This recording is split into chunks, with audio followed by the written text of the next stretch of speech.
shall take the flight, rising high into the light.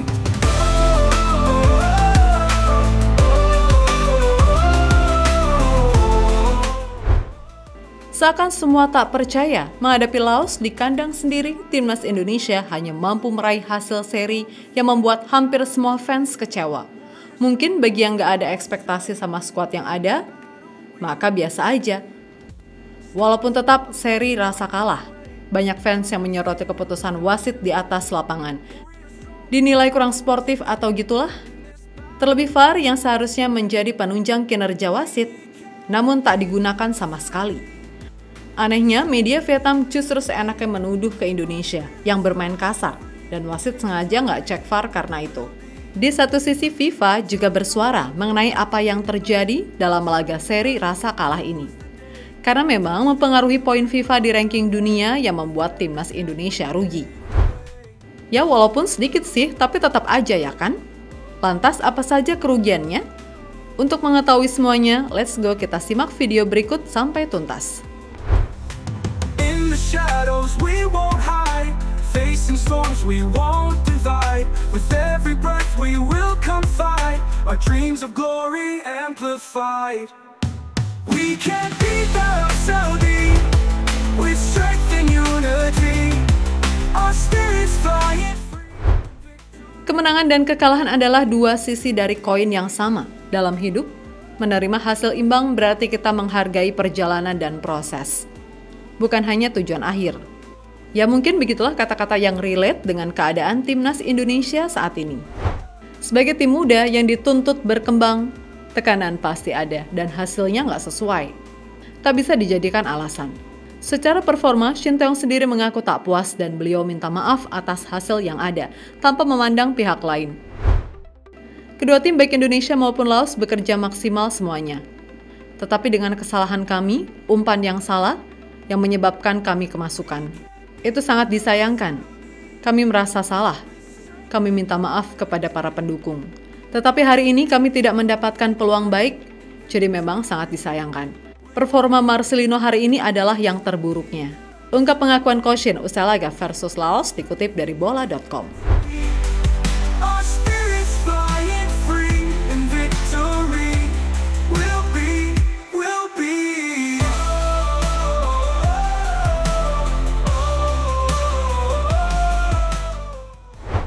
Namun dari para fans sendiri memandang wasit Hiroki Kasahara merampok kemenangan timnas Indonesia karena mengesahkan gol ketiga Laos. Kontroversi muncul saat Laos mencetak gol melalui Peter Pantafong yang membuat skor imbang menjadi 3-3 pada menit ke-77. Padahal saat sebelum terjadinya gol, bola sempat terlihat seperti keluar dari lapangan. Sesuatu yang membuat semuanya bertanya-tanya atas keputusan wasit asal Jepang. Selain itu, momen yang disorot adalah ketika di menit-menit akhir, peluang Indonesia di kotak penalti yang didapat oleh Asnawi yang masuk sebagai pemain pengganti, dengan spontan ditabrak oleh pemain Laos, Seng Daovi Hantafong. Asnawi dilanggar saat melakukan penetrasi di kotak penalti. Laju pemain Port FC tersebut dihentikan dengan sengaja oleh Hantafong. Namun sang pengadil tidak melihatnya sebagai pelanggaran dan membuat para fans kesal. Terlebih wasit tidak pernah mengecek VAR atas kontroversi yang terjadi tadi coy. Terlebih Indonesia hanya bermain 10 orang. Setelah Marcheng diganjar kartu merah, seharusnya sang wasit lebih hati-hati memimpin pertandingan. We can't beat the Saudi, with strength and unity, our spirits flying free, and victory will be. Jika mengacu pada peraturan FIFA dalam hal ini, International Football Association Board atau IFAB pada Law of the Game 2024-2025 menyatakan bahwa salah satu dari 4 poin yang bisa dicek VAR adalah gol. Sementara itu dalam Law of the Game 2024-2025 halaman 135 soal tendangan gawang, FIFA menyatakan bahwa seluruh bagian bola jika sudah melewati garis lapangan dinyatakan goal kick. Tendangan gawang diberikan ketika seluruh bola melewati garis gawang, di tanah atau di udara, setelah terakhir kali menyentuh pemain tim penyerang, dan tidak terjadi gol. Bunyi peraturan FIFA tersebut. Atas dasar itu, Jika faktanya dalam proses gol ketiga Laos tersebut, bola lebih dulu melewati garis alias keluar lapangan, maka seharusnya wasit memutuskan bahwa itu adalah tendangan gawang dan golnya dianulir. Dan kalau nggak lihat, setidaknya cek VAR lah ya. Karena Piala AFF kali ini udah disediakan tuh, biar AFF nggak dituduh mafia lagi. Tapi ternyata tetap aja. Jelas ini merugikan karena tidak hanya berpengaruh di Piala AFF saja.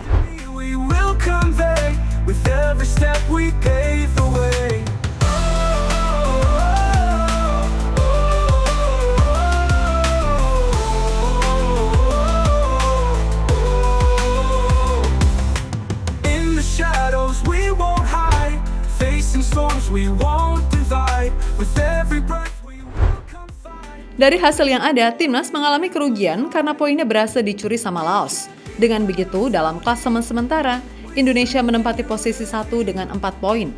Meskipun di posisi pertama, tapi cukup terancam. Tidak hanya sekedar itu, skuad Garuda juga dipastikan akan merugi di klasemen dunia alias ranking FIFA. Di mana Laos yang notabene di bawah kita secara ranking FIFA, pastinya akan mendapatkan poin meskipun hasilnya seri. Sementara Indonesia yang kini ranking FIFA-nya udah cukup di atas, akan mengalami sedikit penurunan poin. Meskipun sedikit banget, sekitar 1,11 poin saja. Namun perlu diperhatikan, persaingan di ranking FIFA khususnya zona 124-an itu sangat ketat persaingannya. Jarak poin antara tim sangat tipis, sehingga apapun hasilnya, bisa mempengaruhi sih teman-teman.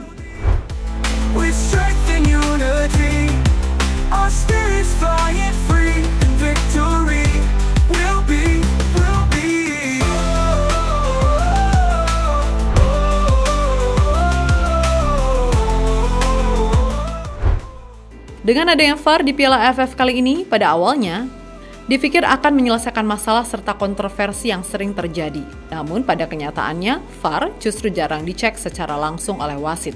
Sesuatu yang bikin banyak orang heran. Sementara itu media Vietnam Soha.vn justru menuduh Indonesia yang enggak-enggak. Dalam artikelnya, mereka menganggap jika Indonesia sudah tak bisa main keras lagi saat menghadapi Vietnam, setelah dianggap diuntungkan oleh wasit.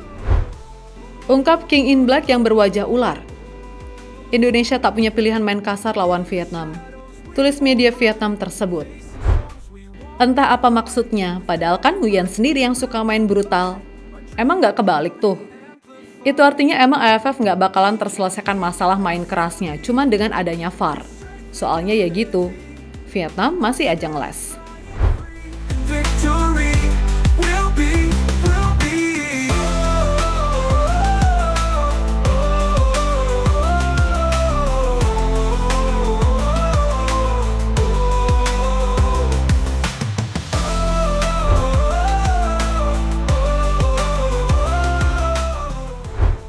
Setelah hasil ini, media Vietnam tampaknya makin semangat mengolok-olok Indonesia, di mana banyak media di sana menggoreng Indonesia yang dirasa tak lagi mengancam Vietnam di laga lanjutan Grup B Piala AFF. Indonesia sekarang jadi bahan lelucon di sana.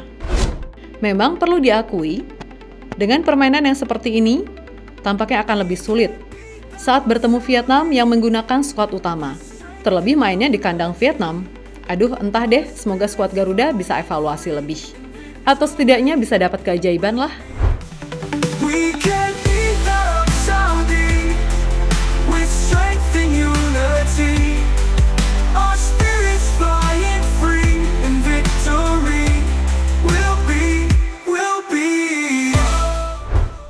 Yap, terlepas dari apapun, sesuai rencana awal setidaknya harus lolos dari babak grup terlebih dahulu sebagai target realistis. Pengembangan pemain muda juga harus ditingkatkan. Sebagai fans yang tidak berekspektasi tinggi, harusnya nggak menyalahkan siapapun juga sih.